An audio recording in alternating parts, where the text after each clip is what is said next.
number 3, sorry it took me a while, of my series of EDS honesty and for Ehlers Danlos Syndrome Awareness Month this May.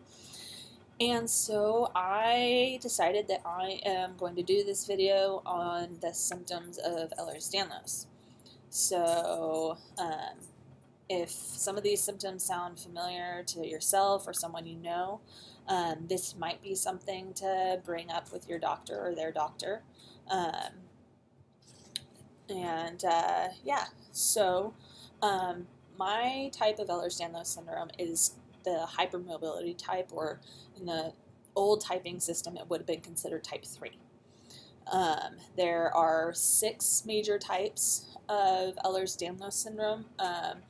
My type is the most common, and the other 2 most common would be the classical type or vascular type. So this first set of symptoms that I'm going to go over is for the hypermobile type, my type, and some of the symptoms that I'm going to go over in this section and then the other section, there are some people that have crossover and there are some people that have more than one type. I do not have more than one type, but I do have crossover into some of the other types with a few symptoms. Also, because Ehlers Danlos is not as well researched, there is some debate among certain experts about whether some of these things either go in Ehlers Danlos at all, or if they're associated with one of our secondary conditions or comorbidities, or if they go in a different type, or, you know, there's kind of a, not everything is completely set in stone at the moment. So yeah, so I'll go ahead and start. All right. So the big one, as the name implies, joint hypermobility. Yeah, that's kind of self-explanatory. That's usually diagnosed using a scale called the Baton scale, which is a score. You have a score 0 to 9. The first 2, you can get a point for each arm if your elbow bends that way. I think 10 degrees is what they classify it as. You can also get the same for your knees bending backwards. You get 1 point if you can stand with your legs straight, or the equivalent of what we do straight, and put your palms flat on the floor. Also, being able to bend your pinky back past 90 degrees and to be able to put your thumb on your forearm. I score an 8 out of 9. The only one I can't do is put my palms flat on the floor.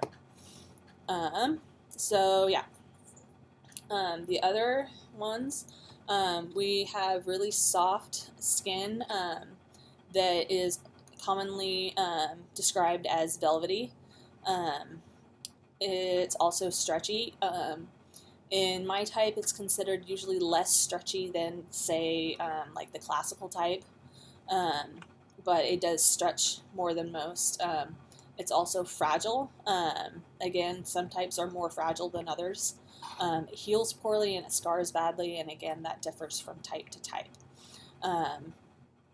Pretty much all of us deal with the joint dislocations and subluxations to one degree or another. Some types deal with it more in smaller joints. Some types it doesn't matter. For me personally, it affects every single thing, including ribs, which has been a big problem, particularly today. But yes, ribs are a joint. And so a lot of people would be like, oh yeah, you can't move a rib. Yes, you can. They don't often fully dislocate. They're more, it's more common to deal with a sublux, which is a partial dislocation. But yes, it is possible. Mitral valve prolapse. It's an issue with your mitral valve. It's how do you describe it? I've heard it described as like leaky, flappy. I know these are really technical terms. for a better description, and you can find like videos on what it looks like and whatnot. You can Google it. Autonomic dysfunction. This covers, also referred to as dysautonomia. There is a long list of things that fit under this description. One of the most common for people with Ehlers Danlos is POTS, or postural orthostatic tachycardia syndrome. All right. So next, obviously, if your joints are dislocating and subluxing all the time, you're going to be dealing with quite a bit of chronic pain. This varies in severity from person to person, just like the severity of a person's Ehlers-Danlos differs from person to person. Functional bowel disorders. This includes things like irritable bowel syndrome, GERD, functional gastritis, prolonged bleeding. We are bleeders. Some people this isn't really an issue. Others it's a big issue. I'm a bleeder, and sometimes it's worse than others. And it doesn't always make sense when it's going to happen. Poor wound healing. Again, all of this stuff differs in severity from person to person, and not every single person with the hypermobile type of Ehlers-Danlos is going to have every single one of these symptoms. These are just kind of the most common ones that fit in this particular type. Aortic root dilation, a high, narrow mouth. Along with that comes dental crowding, periodontal disease, poor tooth enamel. So our teeth are really bad. People are more susceptible to cavities and to losing teeth a lot more than your typical person. Ocular problems. Now these are kind of under quite a bit of debate from the research that I've done, but these are ones that are often attributed to Ehlers-Danlos, be it this type or other types, and that is, if I can pronounce it right, keratoconus, angioid streaks, and myopia, or nearsightedness. Ineffective of local anesthetics. Now, this is kind of a cruel joke because our teeth are horrible, so we get, cavities and all that stuff a lot easier, but yet the Novocaine and such don't work very well or at all on us. This means we really hate going to the dentist. It's not fun for anyone, but especially not for us. That and the fact that we are much more susceptible to TMJ because your jaw is a joint, so they dislocate and they get very angry. Having a dentist that is willing to be patient with you and take time for breaks and everything like that is really important. And along the lines of anesthetics, we have a very high tolerance for opioids, things like, anywhere from Vicodin to Dilaudid, methadone, that whole spectrum of pain meds, and anesthesia. It often takes much higher doses, and we can even wake up during procedures. I can tell you this from personal experience. I've had multiple occasions where I have woken up during procedures, or the medications that they were trying to use to sedate me didn't work at all. I had one particular time when I was having to get a bone marrow biopsy done, and they gave me 5 times the dose. Basically, they gave me 5 people's worth of medication to do even just a basic conscious sedation, and it did not work at all, which meant that was a nightmarish experience. And overall, we have a tendency to metabolize drugs a lot differently than most people. Anytime I start a new medication, it's always kind of a Russian roulette type experience. I may respond perfectly normal to it, just like anybody else. I may not respond to it at all, or I may have some crazy response that the FDA hasn't even ever heard of someone having that kind of a response to it before. It happens. And pregnancy, there is a potential for a lot of complications for someone with Ehlers Danlos of any type during a pregnancy. It can mean things rupture. It can mean early labor. It can mean really fast labor. It can mean a lot of different things. Obviously, going back to the fact that we're bleeders, bleeding is always an issue. Lots of different things can go wrong in a pregnancy. Some people have no problem, but a lot of people do. Okay, so that's kind of the general overview of the hypermobility type. And so here are just kind of some of the highlights of symptoms that you'll find in the other types, like classical vascular kyphoscoliosis, those ones. And some of these, like I said, you will find in other, in the hypermobility type as well, but that's mainly because of just a crossover in symptoms that some people experience. Okay, so the atrophic, or what's described as cigarette paper scars, spontaneous or easily induced, means some people, all you have to do is bump them, and this is a problem for arterial or internal organ rupture. And what I mean by that is someone's bowels can just rupture. Any of the internal organs have a susceptibility to rupturing. This is a very big problem for the vascular type, and is why the vascular type is considered very life-threatening, and it can happen without any warning. Unfortunately, a lot of people don't even know they have the vascular type of Ehlers-Danlos until they have suffered a life-ending experience of an arterial or organ rupture.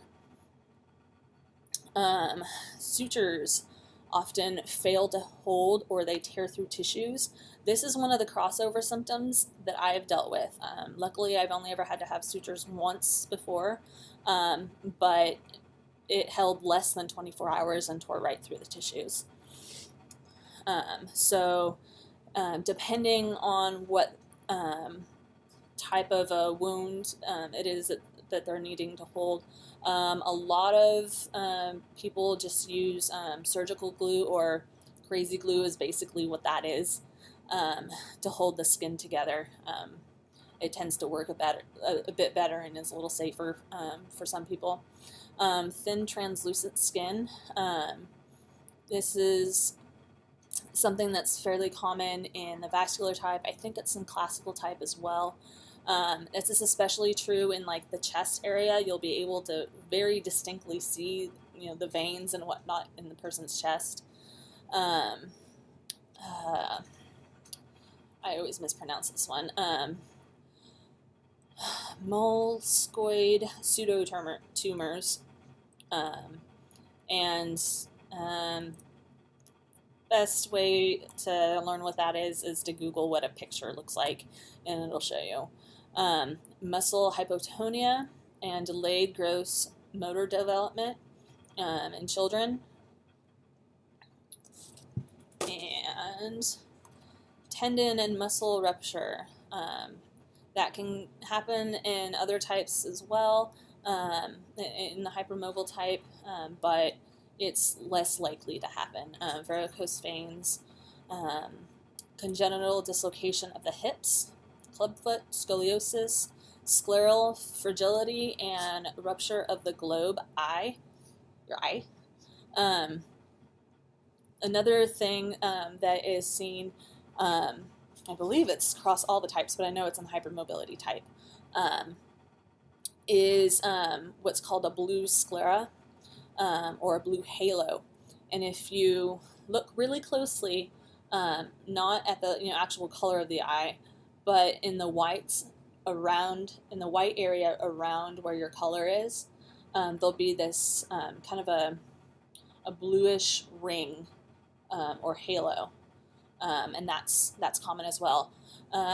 Marfanoid Habitus. Marfan syndrome is a cousin disorder to Ehlers Danlos Syndrome. And so there are some types of Ehlers Danlos that will have Marfanoid features.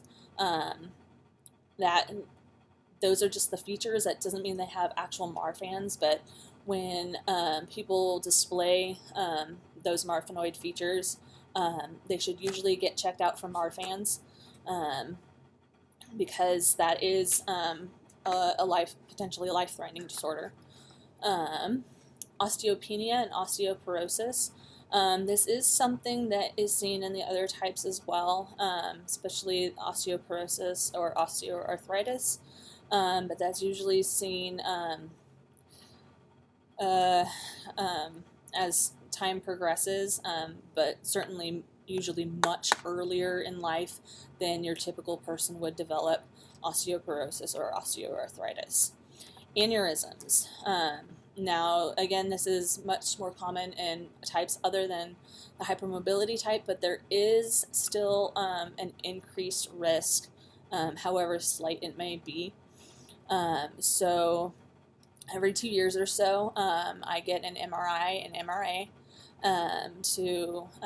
of my brain to make sure that I don't have any aneurysms going on.